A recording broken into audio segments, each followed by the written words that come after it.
Subscribe to our YouTube channel and press the bell icon to get the latest updates.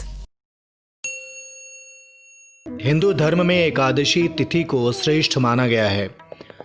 जिस तरह से कार्तिक माह में एकादशी को पवित्र माना जाता है, ठीक उसी प्रकार से वैशाख महीने में आने वाली मोहिनी एकादशी को भी बेहद पवित्र माना जाता है।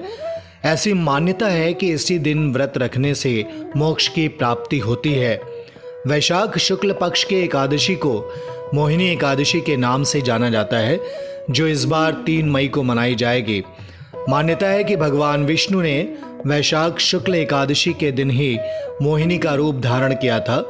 धार्मिक कथाओं के अनुसार इस दिन भगवान विष्णु ने देवताओं के कल्याण के लिए मोहिनी रूप धारण किया था। हिंदू धर्म में ऐसी मान्यता है कि मोहिनी एकादशी का व्रत रखने से पापों से मुक्ति मिलती है। इस दिन भगवान विष्णु की पूजा के बाद ज़रूरतमंदों को भोजन कराने से भगवान की कृपा प्राप्त होती है। मोक्ष की प्राप्ति के लिए इस व्रत का विशेष महत्व माना गया है।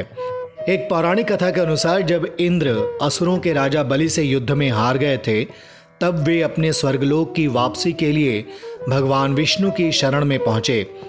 इंद्र की परेशानी का हल निकालते हुए भगवान हरि ने समुद्र मंथन का मार्ग निकाला।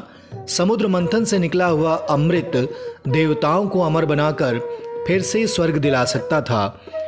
इंद्र भगवान हरि द्वारा सुझाए गए रास्ते का प्रस्ताव लेकर दैत्यों के राजा बलि के पास गए और समुद्र मंथन का प्रस्ताव रखा और अमृत की बात बताई। अमृत के लालच में आकर दैत्यों ने देवताओं का साथ देने का वचन दिया। इसके बाद देवताओं की हताशा और दैत्यों के बीच में अमृत को लेकर हो रहे झगड़े को देखकर भगवान विष्णु ने एक सुंदर नारी का रूप लिया और असुरों के पास जाकर अमृत को समान रूप से बांटने की बात कही। असुरों ने हरि के मोहिनी रूप को देखकर अमृत के कलश को उन्हें सौंप दिया।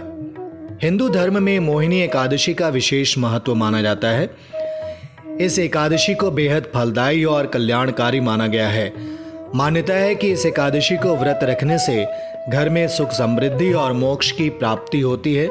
माता सीता के विरह से पीड़ित भगवान श्री राम और महाभारत काल में युधिष्ठिर ने भी अपने दुखों से छुटकारा पाने के लिए इस एकादशी का व्रत पूरे विधि विधान से किया था। मोहिनी एकादशी के दिन ब्रह्म मुहूर्त में उठकर घर की साफ सफाई की जाती है। इसके बाद स्नान करने के बाद स्वच्छ वस्त्र धारण कर व्रत का संकल्प लिया जाता है। अब घर के मंदिर में भगवान विष्णु की प्रतिमा, फोटो या कैलेंडर के सामने दीपक जलाएं। इसके बाद भगवान विष्णु की प्रतिमा को अक्षत, फूल, मौसमी फल, नारियल और मेवे चढ़ाएं।